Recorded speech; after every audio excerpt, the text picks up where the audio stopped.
My name is Matthew Todd, and welcome to Inside the Scale Up. This is the podcast for founders and executives in tech looking to make an impact and learn from their peers within the tech business.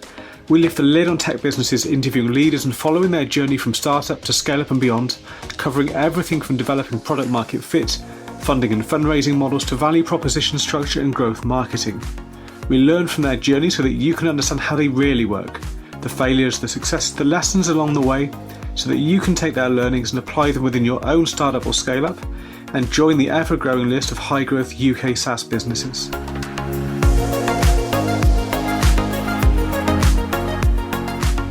Hi and welcome back to the podcast. Here, really pleased to be joined by Mohamed Fagiri, founder and CEO of uqudo. Mohamed, great to have you here. The pleasure is mine. Hi Matt, how's it going? Oh, really good, thank you. And looking forward to the conversation today. I think it will bring a different perspective, as I hope with all our guests, but I think this will bring a different perspective to scaling companies, looking for markets and challenges of being a founder. But I'd like to kick things off, as I always do, by the guests kind of introducing themselves, introducing the company and giving a little bit of their elevator pitch. So over to you. Thanks again. I look forward to have exciting discussions today. So my name is Mohamed Fagiri. I'm British Sudanese, born in Liverpool, so worked very hard on my Scouse accent. I call myself a nomad, lived in a number of countries, and I think that shaped my personality in a way. Started my career in the UK, did some time in Europe, and then moved into the Middle East, where I moved to the Middle East with one of the American tech companies as a consultant, and then shortly after that decided to jump into the startup world.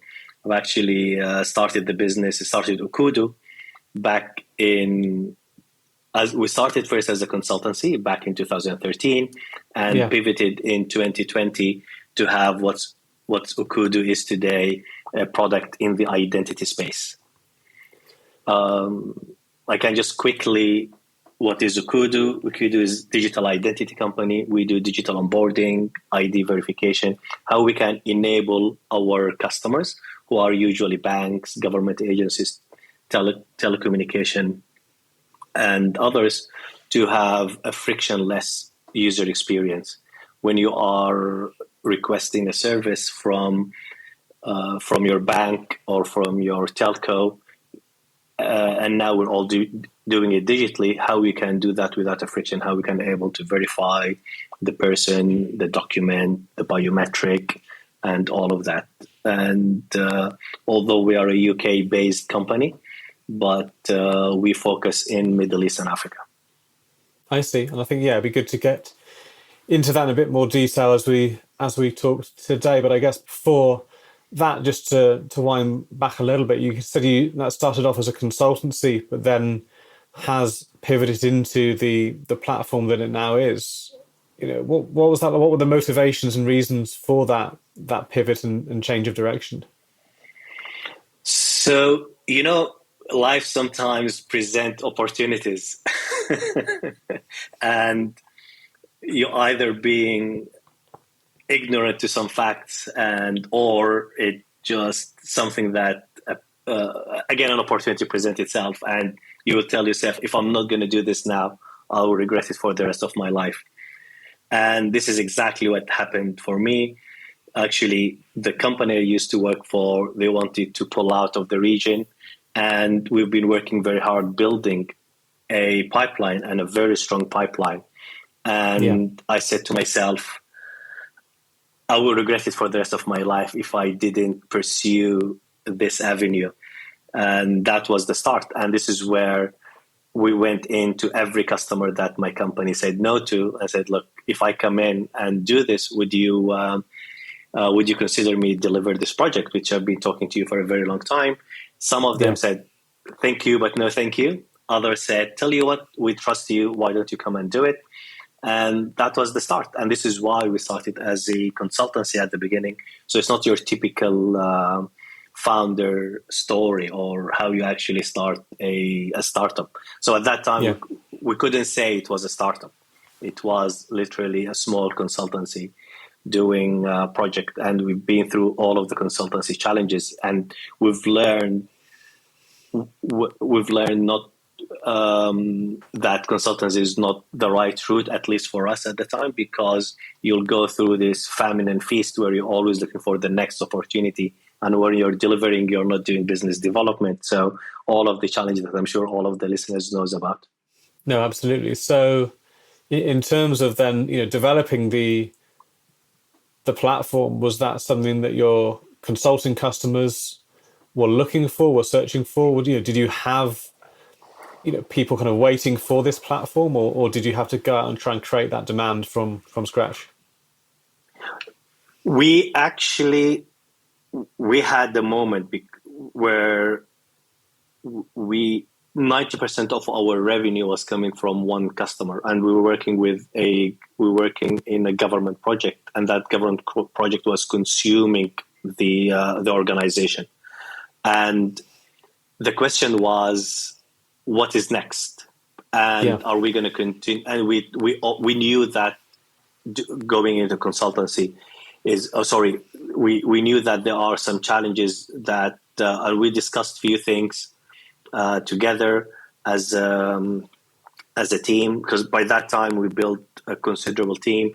At once we reached around 10 to 12 people working at the company at the time, and we also came into an autopilot mode where we did have time after a few years going live and going through the first few years where the major changes occurred, and now it's literally a maintenance phase, what to do next. And we were lucky that we did have the time, and we were actually talking to a number of organizations. And at the time, this was 2019, where it was during the ICO, where every company was doing their own ICO and looking into blockchain and what the blockchain technology will bring in. And truly, identity is a good use case for trust, for building a trust in when trust is not there. Just without getting into very technical there, we thought to build a decentralized identity and build some identity to build wallets where the wallet can verify you. You have your verifiable credentials that can enable you to onboard into different platforms or open a bank account by scanning a QR code. Everyone thought we were crazy at the time. And when we were trying to pitch this to investors, to companies, and show, look, we are addressing a true problem that you have today, and that was late 2018, early 2019, everyone thought we were crazy at the time. And to show how the project will work, we start to build a kind of a digital onboarding. And everyone started to like that. And one of the some of the fintechs and one of the banks said, actually, we like what you did with the digital onboarding. Can you productize that? Can we work with you on that? And that was the first start. And this is where we said, yeah, let's go for that. Let's make it as a start.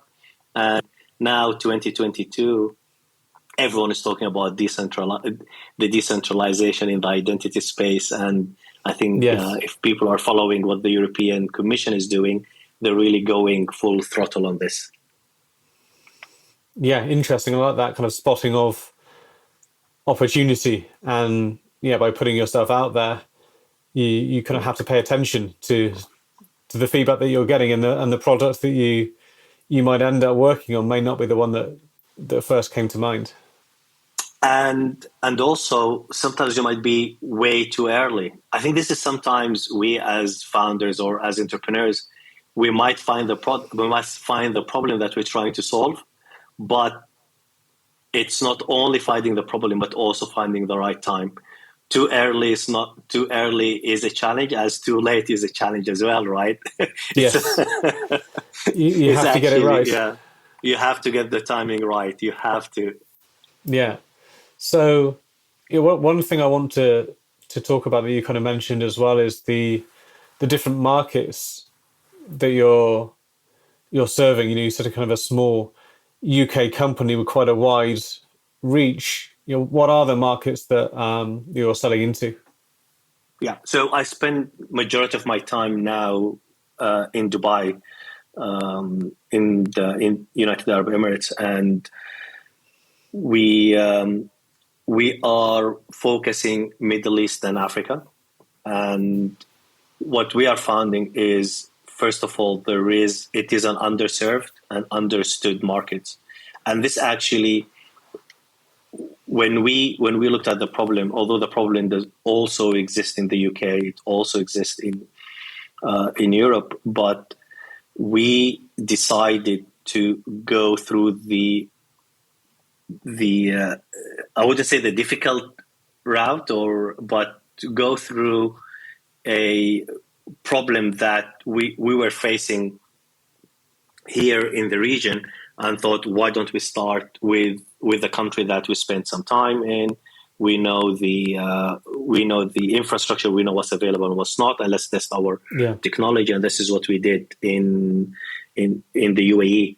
And we thought, let's start from a underserved market, and from here we grew into the rest of the GCC, or the Gulf countries, like Saudi, Bahrain, Qatar, Oman, Kuwait, the region here. And from here, actually, this year, we are in 2022, moving aggressively into the African market. So we just start serving countries like the sub-Saharan countries like Nigeria, Ghana, Kenya, Rwanda, South Africa, Tanzania, and we're moving into a few others. And what we are finding in this market, they are either a small player that play in those countries. For example, sometimes we partner with them, sometimes we engage with them, and when we partner with them, or when we bring in our own technology, we trying to serve, because if you look at a lot of our customers, and this is also coming from customer demand, a lot of our customers, they want to grow. Like, for example, they are using a country, like, for example, Middle East, you'll find a lot of countries starting in the UAE because it's easier to set up a company, but the population in Saudi, in Pakistan, in Turkey, for example, in Egypt, and they want to grow to this market. So we provide them with one platform that helps them to grow into this market. In Africa, you will find companies that, for example, started in Nigeria, and they want to expand outside of Nigeria, which usually comes to Ghana, Kenya, Tanzania. And then you will find the Francophone countries, which is, you start talking about Senegal, Morocco, Sierra Leone, and the rest. So it's an interesting market, interesting places to visit. So, yeah. And what is it about those markets that kind of means they're underserved? Because there are obviously a lot of other players in the identity space. What was it how were you able to serve them in a way that made that kind of market more accessible? One of the decisions that we made earlier, and that also differentiate us from the international players who are usually either US or European based, the problem we're trying to solve here is different. And the way to address it is also different. If I'm in the UK, just getting your name, not even your first name, I need your initial, surname, date of birth, and postcode. I can be able to verify, right? And even can get your credit history. I will know who you bank with, who your utility bill with. So there is to identify who you are. It goes through a complete different kind of process. Imagine you are in Nigeria, in a country that the banks, they created their own ID biometric system because they didn't trust the national ID system. So, for example, I there see. is the national ID, the bank ID, which you have to provide your biometric to a banking association unit. That without it, you're not going to be able to open a bank account, because Yeah. the national ID hasn't actually provided enough capability, or the ability to get the singularity of a person, which I see. people with different identities open different. So you will find that these countries have different problems, and you have to address the problem differently. When there are 500,000,000 with a B people without an ID, without a Yeah. national ID, they're not registered. They are what you can call in the gray market, or they're not contributing directly into the economy because they cannot have a bank account. So I Yeah. cannot come in and say, I'm going to scan an ID, I'm going to get the biometric, and I'm going to then do the screening / anti-money laundering / KYC. It does Yeah. not work, right? It's a complete, you have to think about it differently. How to look at different credit check, how you can do credit check differently, how you look at different address verification, right? Or and also how you can look at alternative biometric verification or identity verification, and integrate that with what works in a country. I And see. another thing, that if you're coming from Europe, you have one regulation, right?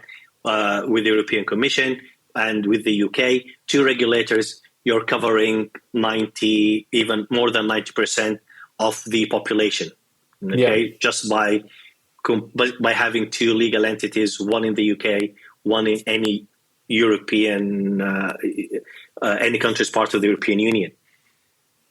Come to our region, you have 70 plus countries, 54 countries in Africa, and a few in depends which countries you talk when you say Middle East, but then the total, it's 70 plus. So, and each of these countries has got its own regulation.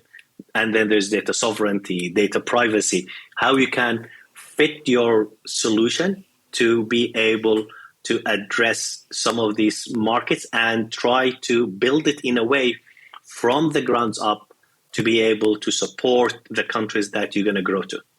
So yeah, it's a different mindset that you have to Yeah. adopt. Yeah. So you've got to keep it, something in the core that is common, but at the same time make it adapt to those very different markets and requirements. Yeah, I don't think you can say COVID had any benefits, but it's actually accelerated. It accelerated the it accelerated some of the long-awaited digital transformation, or people reconsidering, especially working with the regulators, working with also the organizations that they've been very either stubborn or living in the past, that they truly know that they either have to adapt or they're going to die. Yeah. So that also opened a lot of possibilities, and reopen the negotiations, and reopen the discussion with a lot of these organizations. Now they're more open, they're willing, they're forthcoming, try to really be part of this phenomenon. Yeah. No, we're certainly seeing a lot of that and hear that from a lot of companies as well. That digital transformation has definitely been accelerated over the last couple of years because of the necessity of that. One thing I'm kind of curious about is, going into those different countries then with the different requirements and regulations and regulatory bodies as well. How do you, scale that approach? How do you, tackle approaching each new market and make sure that you're not spread too thin, and make sure that you really understand the domain as well as the companies you need to work with, partner with, sell to? Yeah, I would say one step at a time. It took us over a year. For over a year, we just focused in one country, and we actually tested and also strengthen our proposition in the market. And we're very, in our growth, we are, first of all, we work with partners. There are partners who are selling our technology in some of these markets. We don't go direct. Yeah. And each of these countries, we do have or in some regions, we have a player who've been there for a while, who has a business there that believe in our technology and giving us the insight as well and have the relationship. We cannot be in 70 countries, and we're not going to be in 70 countries. And also, if you look at the Africa as a continent, take a country like Nigeria, 50% of the sub-Saharan population lives in one country, in Nigeria, 160 million, I think, people in. And again, it's the number one economy in between Nigeria and South Africa. There's like one of them is number one, the other is number two. These two countries, if you start with like working with these, you have to be very selective in the countries that you work with, and you don't always go to the largest country and to try to focus on. Sometimes you might go sideways before you go to some of these major economies. For example, we're doing this without getting too much details in a smaller African country that we are working with the banks, we're working with the telcos, and I've literally just dropped from a call with the telco in that country where we are looking to support them and working with them, and also again test and scale our solution so that enable us to go into these other markets. But when we go there, we have a local knowledge, we have a local understanding, because I do remember a few years back, I've actually was with we were in a large bank in West Africa, and we're doing a demonstration. And I remember the CEO abruptly stopped the presentation, and he said, "Mohammed, if you are here to show me how you're doing identity in the UAE, I'm not interested. You're showing me where 99.99% of the population, they have an ID verified and their identity has been verified and everyone has got a passport. Here, 50% of my population, they don't have a legit ID that I can work with." So, and this was one of the first time that it actually hit us. Although it wasn't the situation, but again, that was a very strong message that when it came, it also gave us that also I always have that meeting in the back of my mind. And when I'm doing business in a place, do not assume, go in with, understand your market needs and the market fit before you go into, and do it one step at a time. And of course, working with partners. Yeah, no, that makes a lot of sense. You've really got to know that local market. I think partnerships are obviously a good way to get that in-depth local knowledge, but also, as you say, they have pre-existing relationships already in those markets that you're trying to target. I guess one kind of follow-on question from that then is, how do you go about selecting and almost filtering those partners to make? How do you qualify the partners to make sure that they are worth investing the time in? It's an interesting question, and the reason I'm saying this, because you have to. First of all, there's a lot of there, especially in our region, there is a lot of people or organization that makes big claims. It's very it's well known in some places. I don't want to generalize, but people always make a claim. Look, I can. Everyone is a friend of the president or the friend of the prime minister or know someone, and this is not the way that we look into it. We look at an organization that either in the technology space, providing solutions to providing solutions to the financial services, to the telco in the region. And also, if you look at the state scope of the organizations within the region and the whole Middle East and Africa, you will see that there are some dominant players as fintechs, right? Yeah. They are in more than one country. And there are banks there is one bank, for example, in 35 countries. There are telcos who are spread again, I think, in 17 countries. So it's important when you start also thinking of who is a partner, the partner, as a lot of our partners that we work with are technology providers, but also an organization can become a partner because you can grow with them into markets. So, for example, here, as I mentioned earlier, some of our customers from the UAE, for example, they want to grow to Saudi, to Egypt, to other places. We provide them with that one-stop shop solution that we go into. And once we are in the country and we start to provide the service in that country, then it becomes an easier to, now we are in the ground. Now we start to analyze the market, who is there, who is doing what, and you start to assess and be in a much better position to identify who can be your partner. You have to be very selective, but it comes from a trial and error. And we did have some some unpleasant experiences, but the majority have been really good. Yeah, I think that's, it's really interesting to hear that kind of strategy of looking for those, as you say, underserved markets where there's need, and as a UK company, not making assumptions about where your market should be, simply based on your location as well. I think especially these days, and any business can be global, and I think it's about doing that right analysis, truly understanding your customer base and that problem domain to work out where you can have that impact.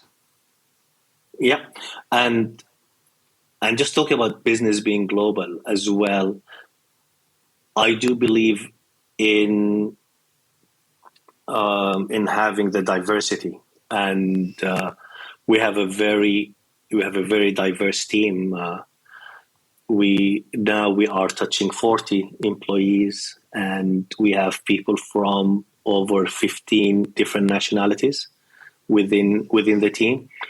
And also we have people from school leavers all the way to PhD holders. And we have senior management who don't have a degree. We that bring in, and I think founders should really look for that diversity in, first, from education, from experience. It brings a lot, and it brings the thinking outside of the box. And for all of us who are trying to put our dent in the world, we are looking for, if we want to do things differently, we need to get the people who thinks differently. We need to get people who don't think like us. Don't employ someone who thinks like you, who of course he has to have the same let's say ethos, or the same we should both have the same what's the word I'm looking for? Values, thank you. The values should be the same, but bring the people who are really different from you, and again, within people that you're not afraid to learn from, and people who will challenge you. And I think I'm very lucky that although I'm a single founder, but when we look at uqudo at the company, it does not have a feel of a single founder, because we have a very strong C-suite team, all of them, they have been founders or co-founders in their previous career. We are running the company as even the way the decision is made is like with a very strong management team that change, because it always has been in the back of my mind, the challenges around being a single founder and a company reliant on one person. So although I've been in the look for a very long time for a co-founder, but for a reason or another, it didn't happen. And one of the advices I would have to, it's truly makes a lot of sense. I wouldn't recommend a single founder. If there's a single founder listening, it's always good to find the right co-founder. And if you couldn't find the right co-founder, don't find a co-founder for the sake of getting a co-founder. Yeah. Just be a single founder. It can happen, and build the team that they feel they are part of the company. It's their company as well. And I'm so grateful to the C-level within uqudo, to our senior management, and they are treating it, and it is their company as well, as it is mine. So yeah, I think it's really important to get that early team right, and I think it can be so hard to do. But I like what you said about it's important to have shared values, but with that, bring in diversity, people that will challenge you, people that think differently, come from different backgrounds, will bring different perspectives, and build a really strong early team. Absolutely. Mm.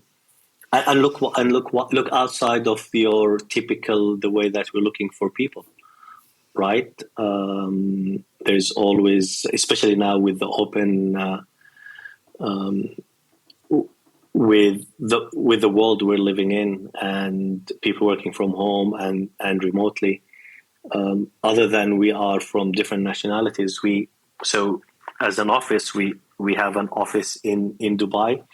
Before COVID, we had an office in Thailand as well. We had the legal entity in Thailand, because we were thinking to move our development hub to Thailand, but Corona wasn't easy. Or actually, the country was on lockdown for over 2 years. Yeah. So that caused some challenges for us to recruit people and to get people to move into Thailand. But today we have people in 5 different countries who work in the company. So again, it's also, you have to look wide and beyond your normal recruitment or hubs. That there are some interesting places. Who would have, like, even the way that we looked into Thailand, again, it's not a known. It doesn't have to be India, Poland, or Portugal, or where it was Ukraine before, but there are other places, and there is some amazing talent in these places, and untapped talent as well. Yeah. And we're also looking into Africa, and we are heavily looking into scouting talent from Africa. We haven't been very much successful. We have few amazing people, but for a company like us who's got a vision to grow into the continent, we should look further and harder for talent from the continent.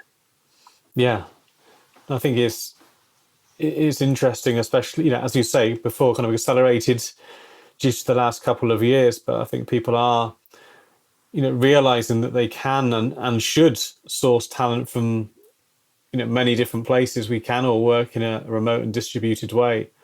And you shouldn't be restricted by your geography in order to find the right people for your team. But I think it also poses an interesting challenge if you suddenly change from a radius that you can draw on a piece of paper on a map or something, or on Google Maps, to all of a sudden it's the whole world. How do you even start sourcing the right people? It creates a new challenge, I think.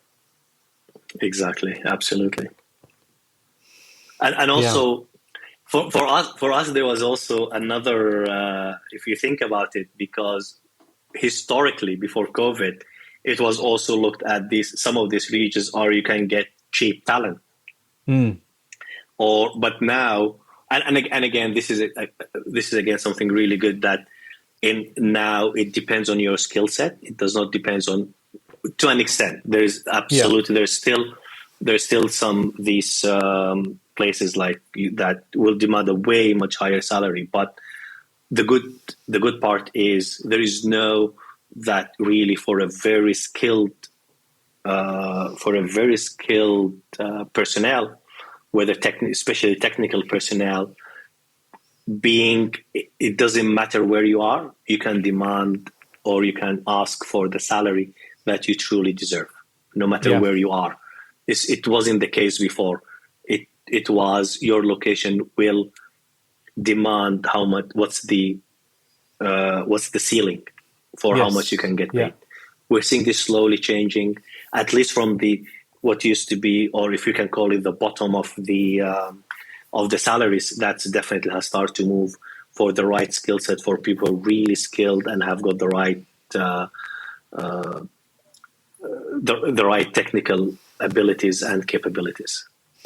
Yes, I think it's certainly going to be interesting to see where that goes. But I think it just great opportunity for a lot of people, as you say, to charge what they are worth and a kind of a global worth based on their talent. Yeah. Which is, again, it's a positive thing happening now, which hopefully people, and again, it's all part of reducing the need to migrate, right? Yes. So, yeah, absolutely. One thing I want to kind of go back on, something you were talking about, building a team, but you're also talking about being that solo founder, and also, founding it only a few years ago. I'd be interested kind of what some of the challenges were from, starting off with a stable job or a consultancy income and then deciding to switch tracks and pivot. How was that kind of personally being a solo founder?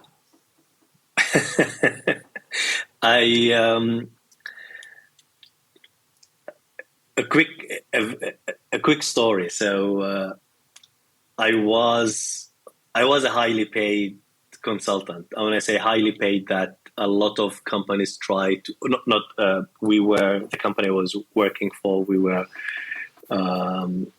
well paid and well looked after as well. So when other like big consultancy firms and blue chip companies, they tried to approach us, they couldn't even match what we were getting. So we were really, as they say, living the life when it came to Dubai and having the big salary, driving the the sports car and all of that. And suddenly you turned overnight and say, tell you what, I'm gonna pursue this dream.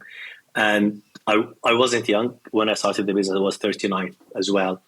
I had a family and I had 2 kids at the time. Yeah. So, and they were at school, and school, for people who know our region here, it's very, very expensive. So it wasn't easy. And the first challenge is the family and how the family, we used to go on a yearly holiday. I used to travel a lot. I used to upgrade the family into business class, not paying business class, but again, nice holidays. And I remember my daughter, when I was driving her to school, and she said to me, Daddy, she was still at primary school. I think she was year 4 or year 5. And she said, Dad, you used to be loaded. What happened? We didn't go on a holiday and so on. And to be at one thing that I did at the time, I was just getting to listening to podcasts. So in a way, podcast was also like kind of a way to show the kids how, I remember Ira Glass and his How You Build This. I used to put how you build this early in the morning in the way to school, and the kids will listen to it and say, wow. So, and I said, oh, so, And then again, my daughter came and said, "So, like, you're going to become a billionaire?" I said, "Not everyone, but it just show you sometimes you have to follow your dream." So again, I was having that discussion with the kids in their way to school, and I will stop the podcast, will finish it in the way back when I pick them up, or next morning. So we started to get the kids to understand things has changed. Thing has changed for a very long goal.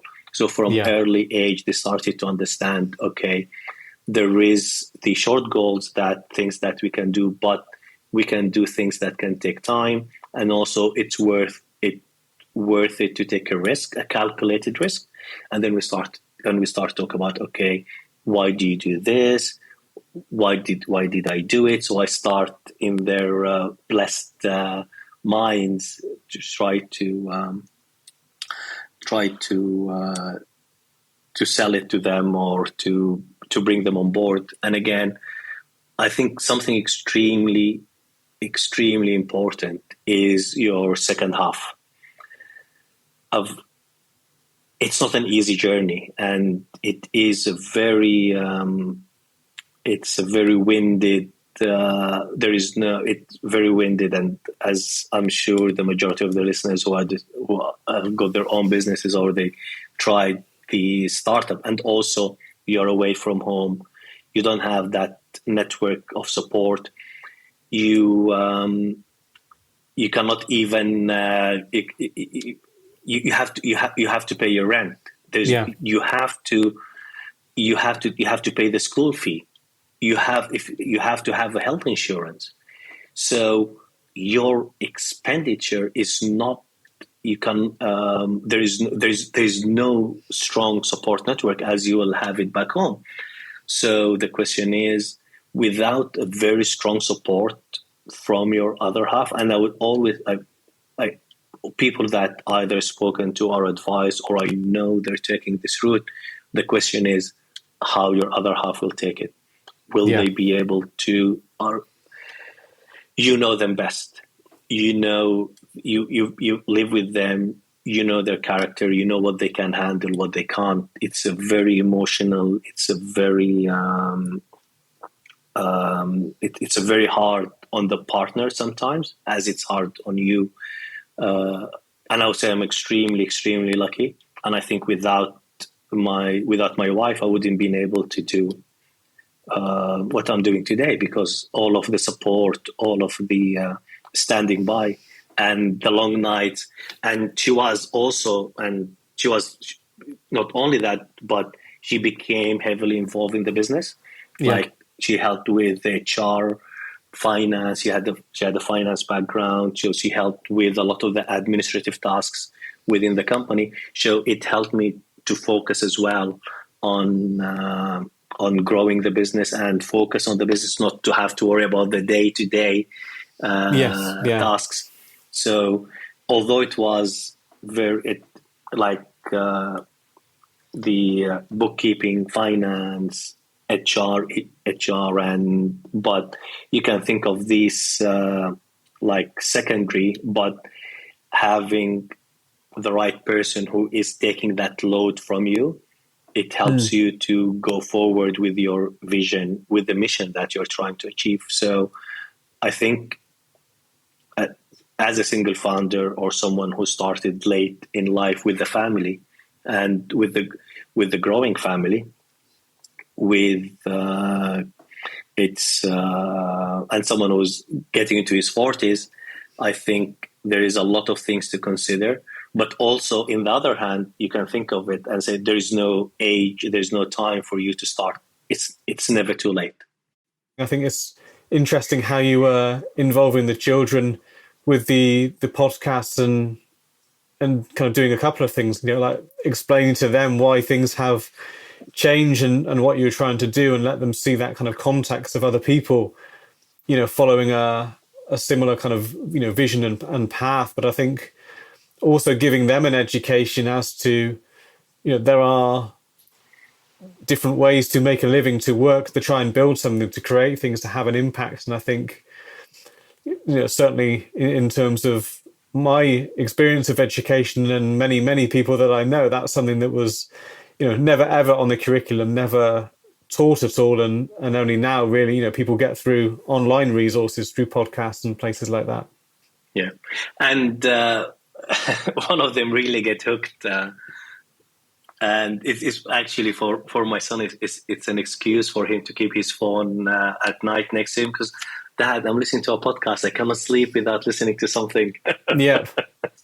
No, awesome. No, thank you. I think it's really interesting to hear both, from the professional side, the business side, and how you've been able to take things to different markets, but as well as that personal side. I think it's really good for people to hear that you can start something. Not every startup has to be founded by someone in their 20s as well. You can create something, and actually a lot of that experience, you can carry forward into that startup, whatever it looks like, and yes, even with responsibilities, you can still make something work. I think a lot of people can feel a little bit stuck, like, oh, I didn't get around to trying this. But I think people should experiment and do it in a careful way, do it in a strategic and a planned way, but I think still try and execute. No, definitely, yeah. Of course, we're not saying just drop everything and go for it. No. It comes with its own challenges, and it's not for everyone. And again, the circumstances is different, and whether you call it sometimes luck, whether you call it opportunity, whether you call it a star alignment, whether you call it a fate, or whatever you think it is or you believe in it. But when I look back into the journey, there are small things that happen in that journey that actually had a big impact on even whether we consider whether this journey would have been a successful or not. For example, I do remember before, not a lot of people know this, but when we are in that after a little bit after we started, and I think when we're still doing the consultancy, and it wasn't going very well, and when it was really down, I said, "Tell you what, this is not happening, and I'm going to go back and get a job." Yeah. And I've actually did an interview for one of the large technology companies, one of the big blue chip companies, and the interview really went very well. And I had an interview with the CTO, like the regional CTO, for the role, and we didn't get along at all. It's like we did not get along, and I knew it. Like even half of we didn't even like finish that interview. It was there's a lot of things that we didn't agree on, and like from a personality perspective, and both of us came out that look, we're not gonna be able to work together or do anything together at all. And that was one of the lowest moments. I said, okay, and put a lot of effort, and even now I'm not gonna get this. But straight after, the next day, and without exaggeration, next day, I had a call from my previous boss and said, Mohamed, remember this opportunity that we've been working on? We're looking for a small team to come and support us and work with us in this national ID program. And this is where we went in, and we worked on this project and built the company on the back of that project, and enable us to actually build the team who we are today, and also the growth that we're having today, and enable us to build the company from one person, from myself and a part-time and a friend who was helping me part-time, to 12, 15. So we went 10 to 12. At one stage we were 15, but we're always average between 10 and 12. To today we are touching 40, and hopefully with what we're having on the pipeline, and we're going into a big raise by the end of the year, to hopefully grow even the business more and more, and become to become a fierceful contender in this space in the region. And if I had that job opportunity, things would have changed dramatically, right? Yeah. And there are other things that I can think of that had similar impact. So we do what we can do, but then we do not control all of the outcomes for our actions or lack of actions, right? Yeah, absolutely. You can only control what you can control, but I think having that vision, having that mission and passion for it, I think it changes how you perceive things, even in ways you might not realize. You'll spot opportunities that otherwise you might have just let pass, and it might not be something as obvious as turning something down or accepting something, but it's knowing, pursuing the right kinds of conversations with people. And I think if you have that sense of purpose, then you find that it can grow. And as I say, you'll kind of end up subconsciously, I think, spotting these opportunities and pursuing interesting conversations and seeing where it might lead. Yeah, and to be honest, when I started, because I was in a good salary, I did have some savings, I did have support for a few years. And one of the things that to cut cost, for example, when I started the business, like for example, again, I sat with my wife and said, look, what can we do? And then we discussed this, and we said, look, we're gonna go for 2 years. I said, they're gonna go back to the UK rather than staying here in Dubai, stay in the UK for 2 years. I will try to make this happen, and it's gonna be, and we agree that it's only gonna be for 2 years. We do not want the family to be apart. Even 2 years is too long, but let's say a maximum of 2 years. And this is where I said, okay, with this setup, I should be able to, with minimum expenditure, right, be able to, with the minimum expenditure, will be able to focus and not worry about a big check coming at the end of the month, for example. Yeah. Or because sometimes here, rent, it paid quarterly or even sometimes yearly. So you have to have like a big fat check that it's not like every month, that you don't always plan your life on a monthly basis. Yeah. Your expenditure a month. Sometimes you have like hard hitting months that you have to be careful. And for someone who is starting a business, you cannot just suddenly say, like for example, for a lot of families here, September it can be up to 30%, if not anything between 25 to 40% of your expenditure, outgoing expenditure, can happen in 1 month. Wow. Where you have to pay either a quarter or half of your rent plus the school fee, the first check of the school fee, and few other, and like for example, your car insurance that you have to pay once a year. So suddenly you will see that you have a month that it just, so imagine where you cannot control your monthly expenditure and say, okay, this is my budget. Yeah. You have to have a strong backing. So this is where we said, look, for us to continue, and if we want to see this dream, why don't we have this sacrifice? So again, this is some of the things that you will have to do as an entrepreneur, or within like the hard decisions that you would have to make, right? Yeah. And we stick to the 2 years. So we're again extremely lucky. We stick to the 2 years. Within the 2 years, family were back, and things were start to pick up in the business. And this is where we started as well, moving into productizing our proposition and launching our solution as well. Yeah.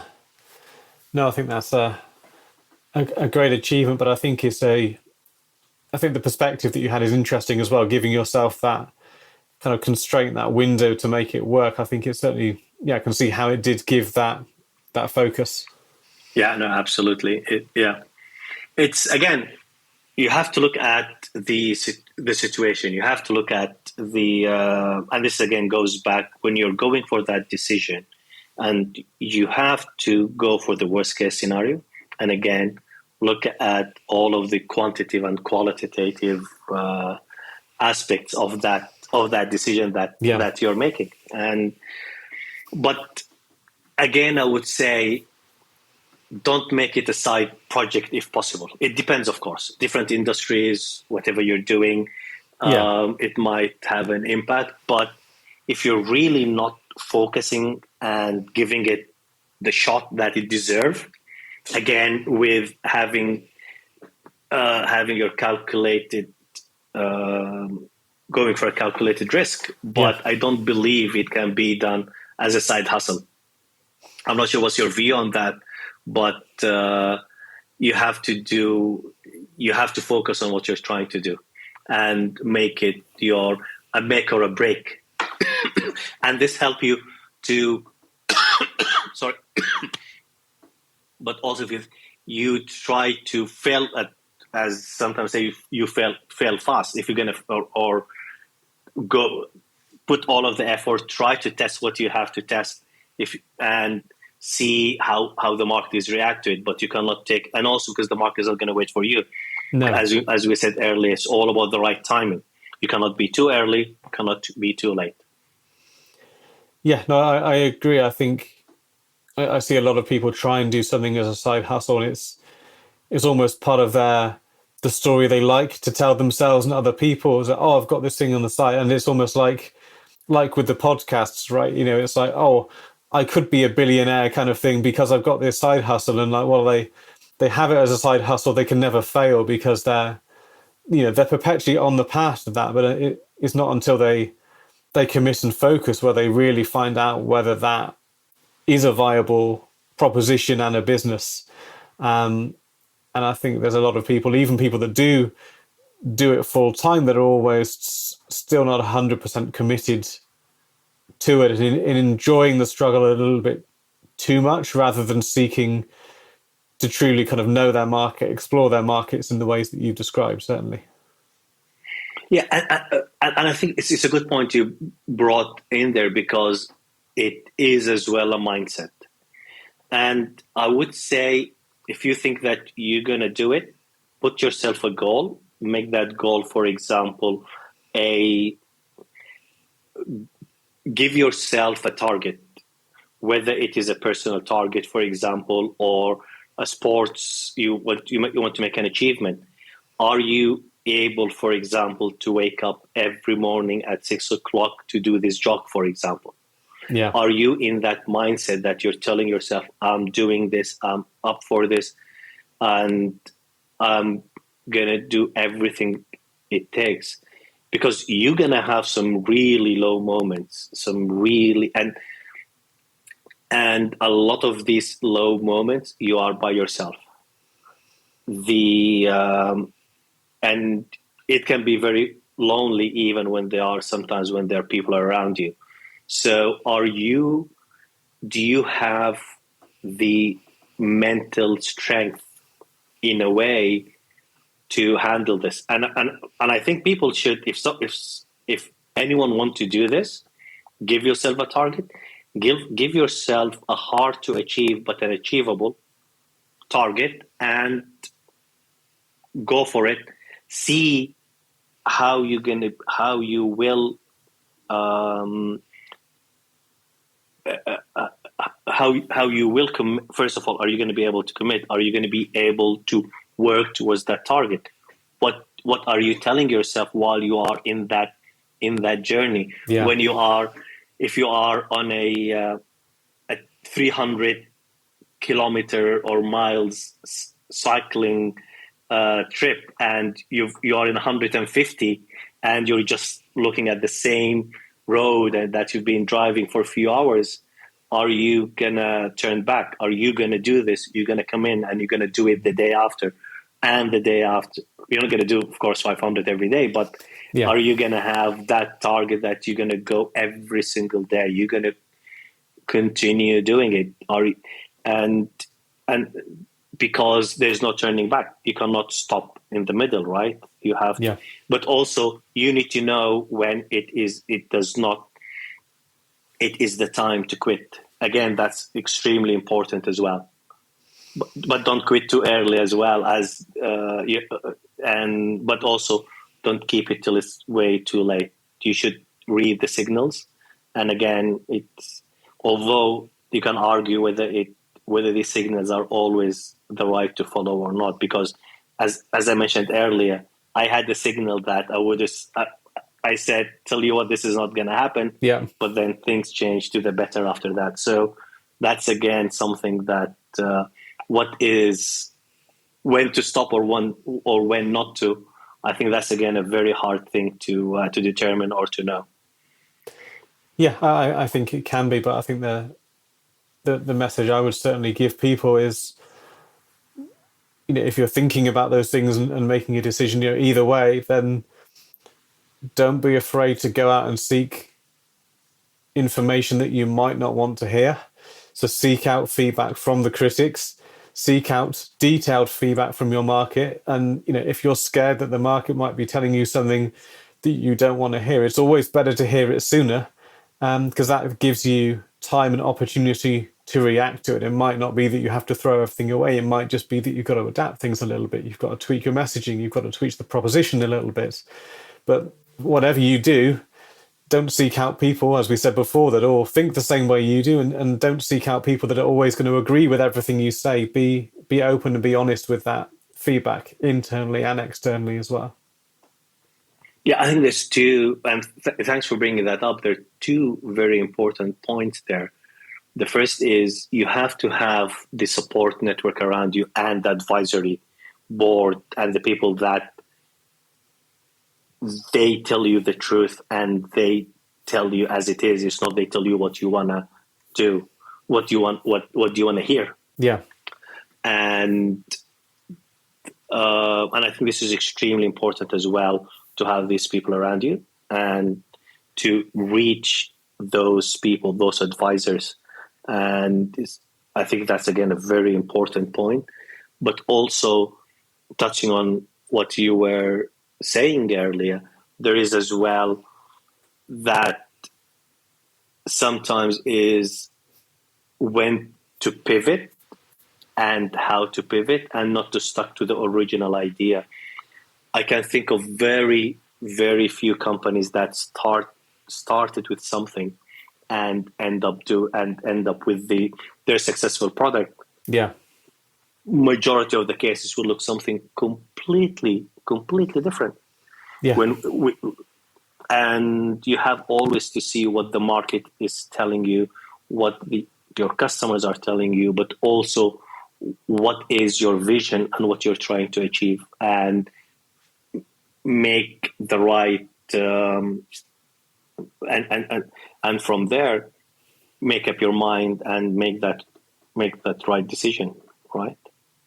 Yeah, no, 100%. Slack started as a gaming company, right? They were building games. Yeah. And they had a communication tool, right? Yes. They were actually literally, I think, if I'm not mistaken, they were going to run out of money, and they went to their investors and said, "Look, with what we get, with what is left, rather than giving that back to investors, if you allow us, we have this tool that we're using internally." I hope I'm not butchering their story, but it ended up the tool that everyone is using today. Yeah. And there's a lot of stories that we can think of. But Slack one is, look how that pivot went from having a game and ending up with the tool that everyone is using today. Yeah, absolutely. I don't think you can predict how your product will be, so therefore you shouldn't be overly attached to the current incarnation of your product and think, oh, everyone must want this exactly how it is now, because you can't predict the changing market conditions. You can't predict the feedback that you'll get. The main thing that you should be is open to that feedback, open to change, but it's our babies. Yeah. It's our babies, right? Yes. Yeah, it can be very hard. Yeah, because you can become attached to it. Yeah, exactly. Yeah. Yeah, it's it is. Yeah, it's you do have an attachment to your product, to what you're building, to the problem statement that you did what you're doing, or you're doing what you're doing, and you wake up every morning trying to solve, and suddenly it shifts. Or yeah. But I think it really just comes back to kind of what we've been, talking about, and what we started off talking about is the approach to different markets. It's just have that vision, do the work to truly understand in detail, the problem domain, but also how the different markets operate. And yeah, I think you kind of discussed, explained it very well, that, the importance of doing that, and the importance of doing that, with an open mind as well. Yeah, no, definitely. No, thank you. I think this is, a good place to leave this conversation for now. I think there's a lot I'd like people to listen to and take away from this. I look forward to a future conversation, as I'm sure we'll have, and hear how things have been developing, what other markets you've expanded to, and how that journey continues. But thank you for taking the time to share this conversation. I think it's really been an interesting conversation from my perspective, and I think the audience should take a lot away from this as well. No, thank you, and I really appreciate it. Thank you for giving me the opportunity to talk to you today, and really look forward to have a follow-up. And thanks, and much appreciated, and look forward to hear from you again, or to continue this. Yes, much appreciated. Thank Likewise, you. And I think encourage people to leave comments as well, and encourage people to kind of do what we've been talking about, and let us know what is their vision, what are the things that they are committing to, what are their targets. I'd love to hear that in the comments on the podcast as well. But no, thank you again for taking the time, and we'll speak soon. Thank you, much appreciated. Thank you for joining me on this episode of Inside the Scale Up. Remember, for the show notes and in-depth resources from today's guest, you can find these on the website insidethescaleup.com. You can also leave feedback on today's episode, as well as suggest guests and companies you'd like to hear from. Thank you for listening.